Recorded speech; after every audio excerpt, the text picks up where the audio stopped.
Prime Minister has concluded his speech at the National Convention. We're joining you live from Ramlila Maidan, and you can see BJP leaders coming out. A host of cabinet leaders have come out from here, and this has been a two-day brainstorming session for the BJP. Three key resolutions passed in the last 2 days. One, a political resolution which was passed today, and yesterday was a resolution on farmers and one on poverty as well. Let's go across to Tuhin Sinha. Tuhin, of course, the Prime Minister and Amit Shah have set the tone for 2019. I believe we've lost that link with Tuhin Sinha. We would be coming back to him in just a bit. But both Amit Shah and the Prime Minister have set the ball rolling for 2019 elections. I believe Tuhin Sinha is back with us. Tuhin, just ahead of the Prime Minister's speech today, you had that Mahagathbandhan meeting in Uttar Pradesh. Doesn't that really worry you with the SP and BSP coming together? This was an experiment that had worked 25 years ago as well. Well, first of all, am I audible? Am I audible? Absolutely, go ahead. So, first of all, this entire Mahagathbandhan now seems to be a Mahagathbandhan of people with very low self-esteem, because when Mayawati was asked about the 1995 guest house incident, she just shrugged it off. And for this new generation, let me remind them what happened. SP goons had basically, hurled the choicest of abuses at her, and she was saved by a BJP MLA. That is precisely what is going to happen now. Given the flip-flops which she does all the time, she will once again burn her fingers in all the trials and tribulations which she is doing, and she will eventually, she might as well come back to the BJP, or want to come back to the BJP. But look at the Prime Minister's speech and the important point which he has made. On the one hand, you have a party and you have an alliance which is unselfishly working for the good of the country. And on the other hand, you have a set of people who are basically wanting to, work for themselves because they are faced with an existential danger. That is the difference between the BJP-led alliance and between the so-called Mahagathbandhan. Tuhin, you might be saying that they're coming together because they are desperate for electoral gains, but that is how politics is. There are no untouchables in politics. At the same time, I would like to ask you about this battle within the CBI. Justice Patnaik, who supervised that CVC probe, has gone on record to say that there was no proof. None of the allegations were substantiated. All those allegations that were mentioned, and this entire complaint was based on what Rakesh Asthana said. And today, there are also reports that the CVC had gone to Alok Verma's residence to convince him to remove all those controversial remarks about Rakesh Asthana in his confidential report. Now, aren't these stories extremely damaging for the BJP, and why did they not figure in the discourse here at the National Convention? Well, what has happened with the CBI is definitely unfortunate. But on 23rd October, the government had put in place a certain interim arrangement to address the issues. Now, after the Supreme Court judgment 3 days ago, when Mr. Verma was reinstalled, the least, and had been divested of major policy decisions, the least that he would have done was not go overboard with unnecessary and malified administrative decisions, which, he transferred some 5 people, got back some 10 people. Why, when you asked the government what was the tearing hurry to have him removed, I need to, reverse the question and ask him what was the tearing need to get into these decisions when he had merely 3 weeks left. What did he have to hide? So anyway, the High Part Committee set by the Supreme Court has taken its decision, irrespective of what new statements are emanating from Justice Patnaik or whoever. Justice Patnaik has also said that this was a hasty decision. I would like to get a response from political analyst Manisha Priyam, who's also joining us on this discussion. Manisha Priyam, what are your thoughts about the road ahead for 2019 elections? The Prime Minister spoke at length. He spoke about farmers. He spoke about the state of the economy. And I think the entire debate this time and the campaign of the BJP would be a comparison of the work done during their tenure and to compare it to what happened during the UPA. So I don't think people are going to compare this tenure with UPA tenure or that with, before that some United Front governments. Mr. Narendra Modi came in at a difficult time in the political life of this country. He came in on a wave of sentiments of anti-corruption, and he himself made a lot of promises very clearly The voting was done by the people of India on very clear promises made by him directly in over 550 speeches. People clearly remember what they voted this government in for. So the government will have to prepare and present a report card. That report card is something that Mr. Narendra Modi also presented today at the National Convention. He spoke about the achievements of his government. But what the people will see is whether the promises made are being fulfilled or not. Just unleashing new things, especially in the last moments of this government, Agra Arakshan Yojana, then Ayodhya Temple. Now, all those things are not going to lure the people. They are going to see whether this government is performing or not. And remember, notwithstanding any claims made by any political party, including the BJP, the Hindi heartland elections are critical. The BJP is not a party in the southern parts of the country, down the Vindhyas. It's not a political party of eminence there. So it's basically the performance in the Hindi heartland that matters as of now. So the road ahead to 2019 for the BJP, whatever grand pan-nationwide claims it may have, is based and premised particularly on its performance in the Hindi heartland, the three states that have seen the elections, and apart from that, the states of Bihar and Uttar Pradesh. Yes. Absolutely, Manisha. Manisha, what I would also like to ask you about this economically weaker sections quota. In the last 2 days, every minister who has spoken here at the Ramlila Maidan has spoken about this and said that this is something that was needed for the poor, for the youth who were in the economically weaker sections in the general category. They have suffered. We brought this 10% quota not at the cost of existing OBC and SC/ST quotas. Do you think that this will be a game changer in the final lap? So why, if this was the game changer and if this was the major promise that they thought they were fulfilling in terms of giving employment, why wasn't this done 4 years earlier? Because the road to implementation ahead is something where first it will have to be seen whether reservations can be given. All right, Manisha, I'd like to just request you to hold on for a second. Chaudhry Birinder Singh ji, we would like to ask you about farmers. The Prime Minister said no short-term strategies for farmers. We are working for a long-term strategy. Do you think after the defeat in the recent assembly elections, the farmers in the country are looking for a package? And you being a minister, sir, can you give us a direction this package is going to take? No. You are talking of what package? Package doesn't mean remittance or just waiving of the loan. What we are doing, if we commit to this, that by 2022, the income of the farmers would be doubled. That means, I am not an economist, but I know for certain that in this country's GDP will never come down below 10. So this is how, if we have a capacity to that extent, then naturally farmers would be, what you call, he would be not asking for any remission. Loan waiver. So you're saying no loan waiver, income support, increasing the income of farmers is the priority of this government.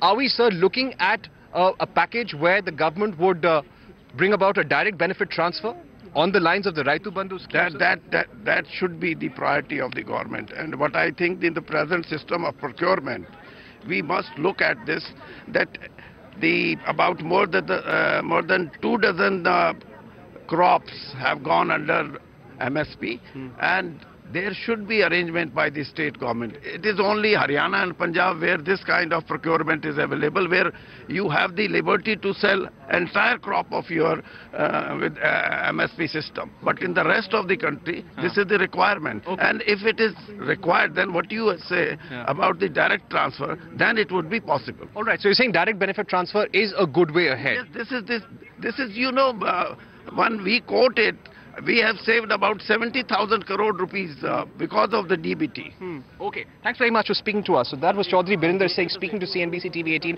And Manisha Priyam, if I can come to you with that, there has been a lot of talk about a direct benefit transfer scheme on the lines of the Raitu Bandhu scheme. Chaudhry Birinder Singh reiterating what the Prime Minister has said, reiterating what Amit Shah and others have said, that there cannot be any loan waiver, but yes, we'll come up with a long-term scheme for farmers. Ravi Shankar Prasad, when he was speaking in Parliament, he said, "Ab dekhte jao, aakhri dinon mein hum chakke pe chakka marenge." Sources also telling us that every 15 days there would be this announcement. So do you think that this farmers package that is being worked upon will help the BJP electorally? Once again, the same question. Did the strong government pan-India need to have waited for a Raitu Bandhu scheme done by KCR in Telangana for them to have come up with it today? What were they waiting for? Ab pachtaye kya hod? So the point is that when they have lost their incumbent state governments in Chhattisgarh, in Madhya Pradesh and Rajasthan, do you think that this wisdom that comes when they are already in the poll mode, right, when seats are being decided, that's the time that they say, now we have a long-term strategy. So are you assuming that 2019 is also yours? If this was a long-term strategy, did you not have enough feedback from the farmers of this country, from the agriculture sector? What about your agriculture minister, Radha Mohan Singh? What are his views? What is his strategy? What was his ministry doing? And why were you waiting for a state government to succeed with Raitu Bandhu and then come back to you?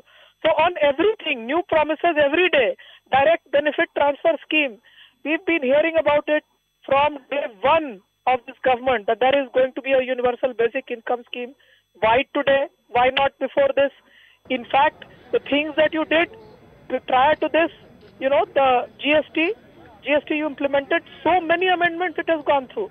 So basically this government implements in haste, repents at leisure and makes new promises. Now what has to be seen is in 2019 whether the voter understands that promises made at the end of a government's tenure are to be taken seriously or not. If the voter thinks it's a very serious promise made by the government, then they will vote for the BJP. Implements at haste, the BJP government implements in haste, repents at leisure. That's the quote coming in from Manisha Priyam. Gunja Kapoor, just to get you in on that, do you also feel that these last minute promises, they should have happened much earlier, and electorally people are very wise? No, see, Parikshit, there are two things. Every time he starts the incumbent in its mind. So I think it's rather uncharitable. That also, let's not. Okay. Gunja, I think we're witnessing some poor audio there. I'll try and correct the line, but let me get in a word from Tuhin Sira. Tuhin Sira, very strong words from Manisha Priyam.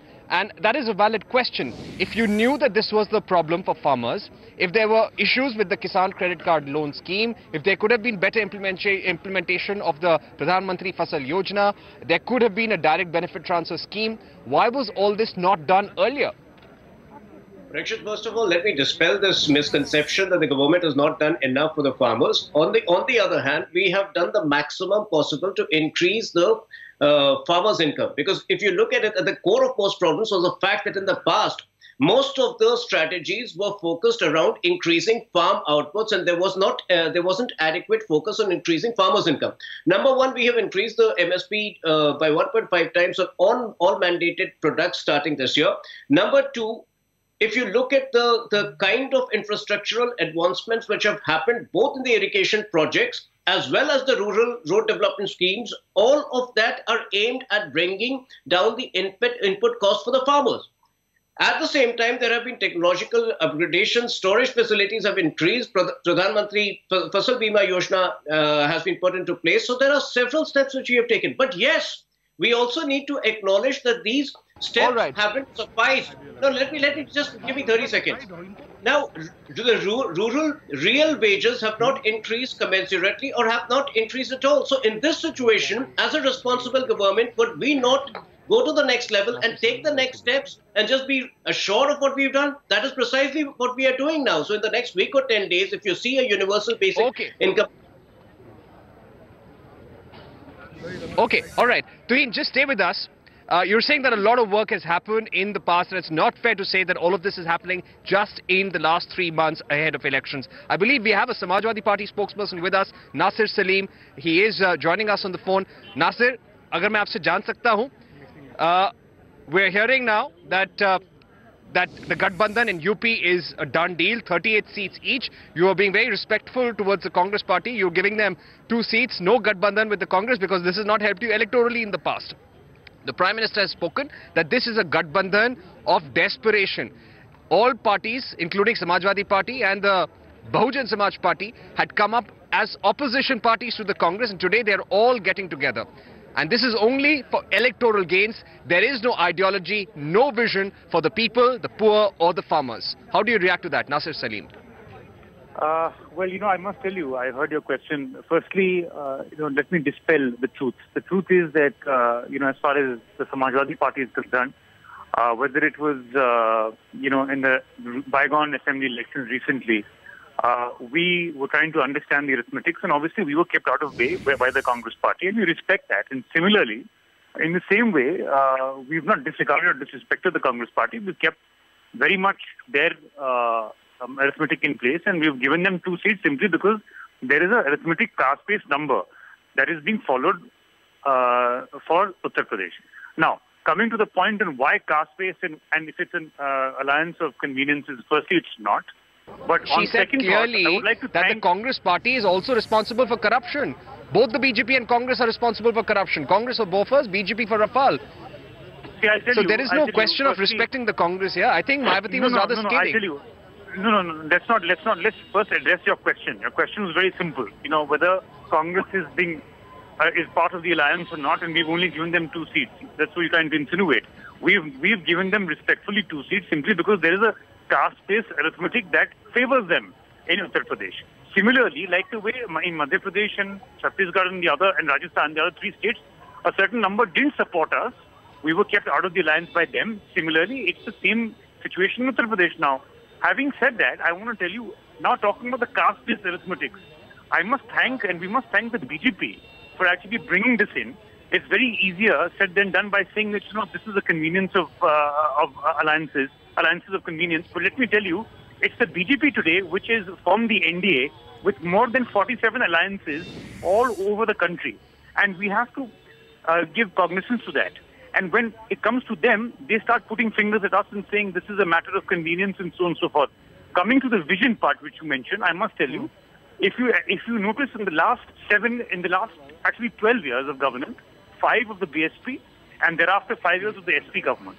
It is only during our governments that actually the Uttar Pradesh as a state had recorded the highest number of GDP as compared to the national average of the entire nation.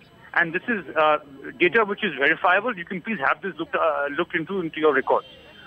And the last 2 years in Uttar Pradesh, specifically with the BJP Nasir, I'm going to request you to hold on for a second. I'm going to get a response from a BJP spokesperson to that.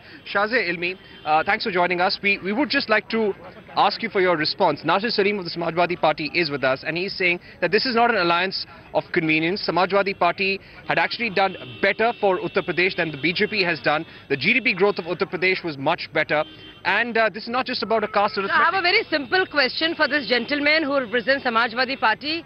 If they were doing so well, what is the need for them to desperately go with somebody they've hated for decades? So what is the desperation? Was the work not enough? Was the caste alliances not enough? Or was Modi magic too much? Was the fear of Modi factor too much?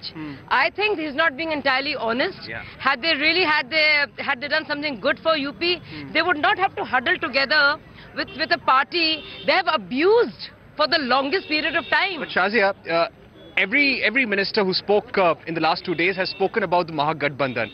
Isn't this because that there is a worry that in the days to come, this will be a political force to reckon with, and probably this will be a challenge? If everyone gets together, especially in a state like Uttar Pradesh, it becomes difficult. So we spoke about the Mahagathbandhan, we spoke about all the work that has been done by us, we spoke about the difference between a Mazboot Sarkar and a Majboor Sarkar. And when we talked about a Majboor Sarkar, we talked about all these unholy alliances which are not bound together by any vision, by any ideology, by any common interest, but a fear of Modi ji, a fear of a party that is really topping the charts when it comes to fighting corruption and actually delivering. All right. So I think it's more to do with that than anything else. Okay, thanks very much, Shazia, for talking to us. So, Nasir Salim, that is the BJP answering you, saying that if the Samajwadi Party had done so well, then why are they aligning with the BSP? Why are they compromising on their ideology and going and aligning with the BJP, with the BSP? Okay, so let me. I heard the lady on the phone from the BJP, and obviously she has no background to anything with regards to UP because she didn't know anything that she was saying. I must confess to you, and I'm sorry I'm being personal at this, but that's a fact. Having said that, let me tell you, firstly, as far as our work was and vision was concerned, we obviously could not communicate that to the ground level. We agree to that. But having said that, who is the one who came in and broke caste-based arithmetics in Uttar Pradesh, if I may ask. You're the media. Please play up all of those that came up in terms of speeches led by the Prime Minister then in 2017 during the assembly elections. And what was our ideology then? What was our narrative then? Our narrative was Kaam Bolta Hai. We said, let's talk about development. Let's talk about the vision of the execution of good work that we've done in the last 5 years while we were in government. What was the BJP doing, if I may ask? They brought Shamshan Ghat. They got Ram Mandir issues. They went and they did divisive politics. And now, when we have aligned on a certain caste-based arithmetic because of them, they forced us to do it only because of and we have a common vision program, let me tell you. As I told you in the beginning of my discussion with you, if you see the highest number of growth achieved has been during the BSP and the SP regime. Now, obviously, you might come back and say that, this is all structured information. And therefore, the ideology of a common vision program for development of the largest state is the need of the hour. And we need to ensure that the country needs a decisive... I'm going to come back to you because we have a BJP spokesperson now responding to you. You know, the Samajwadi Party, we have a Samajwadi spokesperson online, sir, and he is saying that this is not just a caste-based arithmetic. They have a common program that they're going to be working on. And what is the BJP's ideology? They have been trying to break people on the basis of caste. They've been playing communal politics. Politics for them in Uttar Pradesh is just about the Ram Mandir. It's so laughable, you know. People who have joined hands only with the motive for their common hate for Narendra Bhai. If that's the ideology, so be it. If the agenda is he will decimate us, so let's join hands to fight him, so be it. So if they say we will have a program but that we'll decide later, speaks volumes of the absurdity of what is being said about us. All I know is there is a Hindi शेर, दो और दो का जोड़ हमेशा चार कहाँ होता है. सोच समझ वालों को थोड़ी नादानी दे मौला. I think they need to be slightly more nadan to be pragmatic. You know, sir, one question that we'd also like to ask you. The Prime Minister said that the Congress and the UPA have tried to undermine institutions like the CBI, the Enforcement Directorate, the RBI in the past. But even this government has been accused of misusing the CBI, misusing the RBI. And we've seen this entire tussle between Alok Verma, Rakesh Asthana playing out. It's still not ended. Don't you think that should have figured in the discourse? I think after the judgment, after the decision by a judge along with the Prime Minister, this needs to be settled. But you know, Justice Patnaik, who was heading the CBC panel which probed this, said this was a hasty decision and there was no evidence. Let me explain this. A former judge is not equivalent to a sitting judge, and Justice Sikri happens to be a sitting judge. But he was monitoring the probe. So he said, I am not monitoring the probe. I am only sitting there overseeing it. It's not my opinion, it's not my investigation. So it's the wisdom of the judge who's sitting that counts more. Okay, thanks for speaking to us, Sudhanshu Trivedi. So that was Sudhanshu Mittal of the BJP speaking to us. But let me come back to you, Nasir Salim. What will be the key issues for this alliance in Uttar Pradesh? How will you go into battle? Because the BJP says that our focus will be on Vikas, Vikas and Vikas and the achievements and the schemes of the Narendra Modi government. You see, I'll tell you, firstly, we need to go back and I'll tell you what the vision is and what will be the agenda. Firstly, we need to look at the current state in Uttar Pradesh and see what is hit hardest. There is a impending farmer distress issue, which we need to fix immediately. There is a huge unemployment caused due to some of their policies such as demonetization, which has caused multiple industries in the small scale sector which have shut down. That is the need of the hour. Then thirdly, we need to ensure that the development of infrastructure projects that was started during 2007 during BSP and then the SP, which we continued, needs to be also pushed further to ensure that there is overall infrastructure development which will provide an employment opportunity for the residents of Uttar Pradesh. Okay. Fourthly, we need to ensure that we give support. Nasir, I'll request you to hold on. I'll get in Manisha Priyam. Manisha Priyam, thank you very much for waiting patiently. Over the last few days, we've seen this battle within the CBI also escalating. Alok Verma is now out. He's resigned as an IPS officer. Justice Patnaik, who had supervised the CBC probe, has gone on to say that this was a hasty decision and there was no evidence against Alok Verma. In fact, there is also a news report which says that the CBC had gone to Alok Verma's residence to request him to remove controversial notings about Rakesh Asthana from his confidential report.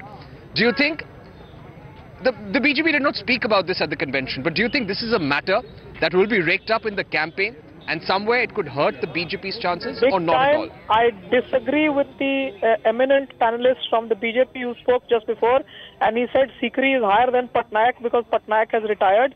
What needs to be remembered that Justice Sikri was on this committee of the select committee of the Prime Minister, not simply as a serving judge, but also in his eminence as a justice.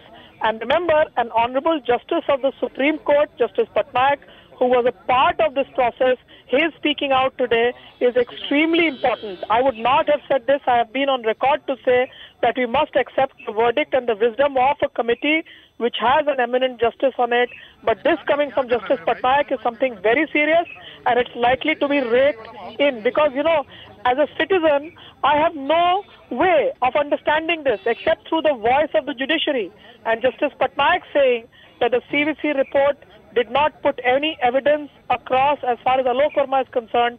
As a citizen, I'm going to take that wisdom coming from Justice Patnaik as very, very important. Remember, Justice Patnaik was an impartial nominee put there at the wisdom of the judiciary. So his position is similar to that of Justice Sikri, and I think it's extremely significant today. As a citizen, I would now see Justice Sikri's opinion expressed on the committee along with the voice of Justice Patnaik. I'm going to read these two together, and certainly in the days to come, it will become an issue for the partisan political parties to rake up. But more seriously, I'm extremely worried at the manner in which my important organization called the CBI has been handled. As a citizen, law and order is something that is granted to me as a right as a citizen, and the government has no business interfering and trying to turn these bodies into partisan bodies, if at all this has been done. And today I will read Justice Patnaik's statements along with that of Justice Sikri's actions on the committee. All right. You know, Manisha Priyam, I'd like to ask you about demonetization as well, because I was here for the last 2 days, and correct me if I'm wrong, I didn't hear the word figuring anywhere as such. So do you think that somehow the BJP wanted to ignore it altogether? Yes, it's not something with which they can go back. You know, they've claimed in political circles that demonetization led them to win the referendum of UP.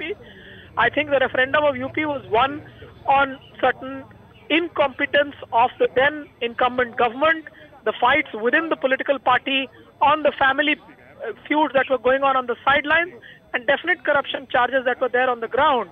But having done all that, I think the results that you've seen in the 3 states definitely point out that there was, the impact of demonetization has led to some amount of slipping away in Mufassil economies. Places like Indore, places like Surat have been hotbeds against demonetization, against the way in which the GST had been implemented in a hasty sort of way. And I think that's a burden that the BJP does not wish to take on. It wants to move away from the anti-incumbency that exists, especially amongst the local trading classes, which have been voters of the BJP for a very long time, a solid vote bank with the BJP. And definitely the move to simplify the GST has been done to, somewhat mitigate the anger of this class. Hopefully that does the trick for the BJP. At least it gets its core votes back. So demonetization and GST are something on which the government is not going to harp too much. So it's going to bring in also the anti-sentiments of the trading classes, which have been such loyal supporters of the BJP as long as we've known the party to exist in the Hindi heartland. Broadcast from the Ramlila Maidan in New Delhi. We are tracking reactions to the BJP's national convention. Joining us right now is BJP MP Udit Raj. Mr. Udit Raj, पिछले 2 दिन में we have heard a lot of conversation about the economically weaker sections quota that was brought in. Exactly.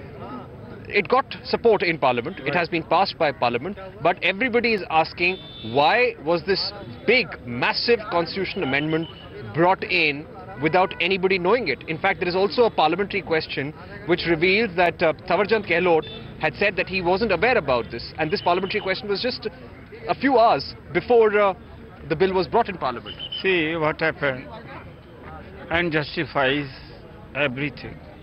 Now they have got a reservation of 10%, weaker section among the upper.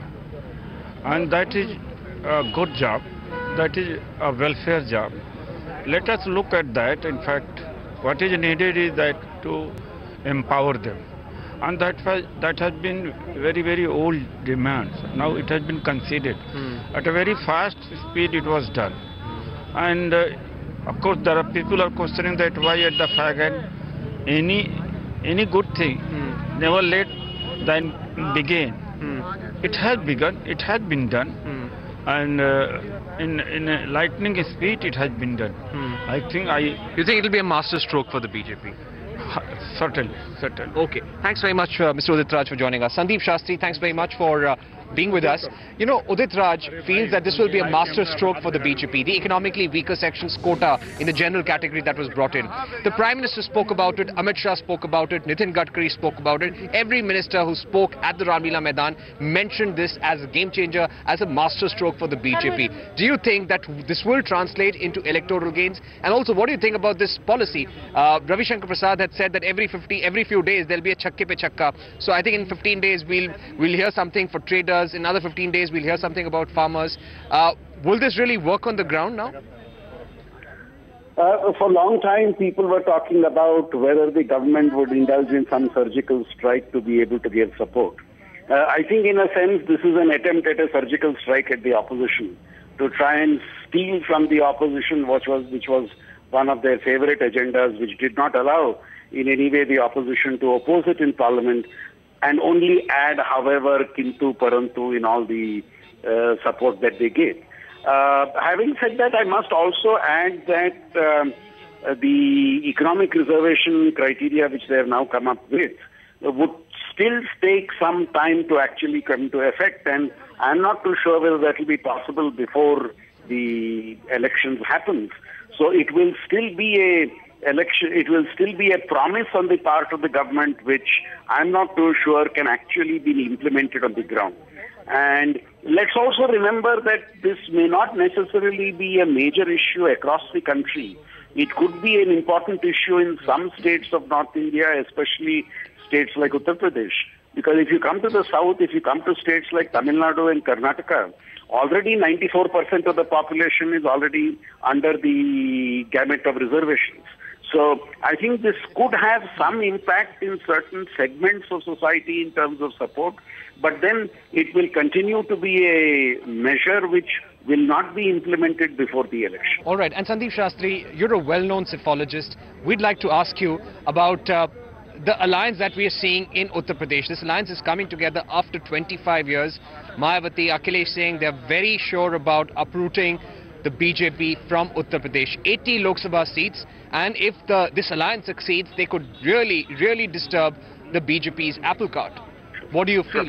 You see, this alliance has the potential of changing the nature and structure of electoral competition in Uttar Pradesh. But let's remember one more point. While the political arithmetic may be in their favor, if we were to simply add the SP and BSP votes, it would be formidable, and it would be a very serious challenge to the BJP and the BJP's capacity to retain the seats it has in UP. While political arithmetic is important, I think we cannot forget the fact of ground chemistry. Will the BJP and SP workers at the ground level be able to work together, especially after so many years when your principal rival was the other party? And secondly, will the vote transfer happen? So I'm talking of two different chemistry issues at the ground level. The workers of the two parties collaborating with the ones who they have traditionally opposed for quite some time now. And number two, will those who are committed voters to each of these parties be willing to switch to the other party wherever necessary on the instructions, on the directions, on the persuasion of its leadership? Now, this would be a critical question, and I think and a lot of this would depend upon how Akhilesh and Mayawati actually take this alliance at the ground level, how they are able to convince their supporters to actually transfer the vote to the other party, as and where the candidates of the other party is there in the field. Right. You know, Sandeep Shastri, one more question that I'd like to ask you. What do you think will be the key issues that will decide this election? You know, 2014 was a personality contest. There was an anti-Congress, very strong anti-Congress sentiment. It seemed that there was no alternative to the Prime Minister at that time. Do you think that such a situation still exists, or things have changed considerably? Rahul Gandhi has been portrayed very aggressively by the Congress as their leader, as the Prime Ministerial alternative to Narendra Modi. But that is not acceptable to the Mahagathbandhan, to everyone in the Mahagathbandhan. I think both the BJP and the opposition are going to have different priorities as they go into the election. I don't think there is a shadow of doubt that the BJP would like to make their Prime Minister and his leadership the centerpiece of their campaign. If you look at their latest slogan which they have come up with, it is Saaf Niyat Sahi Vikas is their slogan. So Achhe Din is no longer their critical slogan. Their critical slogan is Saaf Niyat and Sahi Vikas, under the leadership of their Prime Minister. So very clearly the entire BJP effort in the next election would be towards projecting their Prime Minister and his leadership. On the other hand, I think the UPA, its supporters and the state-based parties, I'm talking of two groups here, the UPA and its supporters on the one hand, and other state-based parties on the other. Now, they are likely to make Shastri, I'll request to hold on for a second. Ms. Rajay, we'd like to get in a word from you. Well, I'm getting... Just a final take on what the... All right, I think Vasudha Rajay is on her way out from the National Convention. Sandeep Shastri, sorry to disturb you. Please continue. You were telling us about what I was saying the is, on the personality one hand, contest in this election and how the BJP has changed its line. Yeah, I'm saying on the one hand, the BJP is clearly going to go into this election under the, with the leadership of the Prime Minister as their central focus. On the other hand, I think the two major groups within the non-BJP segment, the UPA and its allies on the one hand and the state-based parties on the other, they are, I believe, consciously not going to focus on the leadership issue, because the moment they focus on that, it's not a race which is very easy for them to win. They are trying to focus the issues more on policy alternatives. They are trying to focus the issues more on what they would see as the unfulfilled promises of this government. So I think there are going to be very different strategies which the BJP would adopt as it goes into this election, and the UPA and the state-based parties would adopt. And I think it will be interesting to see how these two strategies play out and which one seems to attract the attention of the voter much more. Okay, Sandeep Shastri, thanks very much for speaking to CNBC TV 18. It's going to be a very interesting battle. It'll be a hard-fought contest, and all eyes now on Uttar Pradesh and all the states that will witness this massive election in the weeks to come.